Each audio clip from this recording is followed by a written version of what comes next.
રાજુલા તાલુકાના મોટા અગરિયા ગામની વાડી વિસ્તારમાં 3 બચ્ચા પાઠડા સાથે સિંહણ શિકાર અને પાણીની તલાશમાં ફરતી હોય તેવો વિડીયો સોશિયલ મીડિયામાં વાયરલ થયો હતો।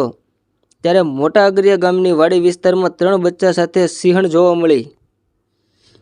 સમગ્ર વિગતની વાત કરવામાં આવે તો વાડી વિસ્તારમાં આ ઉનાળાની ભર બપોરે ધગધગતા તાપમાં 3 બચ્ચા સાથે સિંહણ પાણી અને શિકારની શોધમાં ફરતી જોવા મળી હતી। ત્યારે વાડી વિસ્તારમાં 3 બચ્ચા સાથે સિંહણ નીકળતા માલધારીઓના મોબાઈલમાં કેમેરાથી શૂટિંગ કરી મોબાઈલ ફોનમાં કેદ થતાં તેનો વિડીયો સોશિયલ મીડિયામાં વાયરલ થયો હતો। અને મોટા અગરિયા ગામ વિસ્તારમાં અવારનવાર સિંહો અને સિંહણ આટાફેરા મારતી જોવા મળતી હોય છે। ત્યારે મોટા અગરિયાની વાડી વિસ્તારમાં 3 બચ્ચા સાથે સિંહણનો વિડીયો સોશિયલ મીડિયામાં વાયરલ થયો હતો।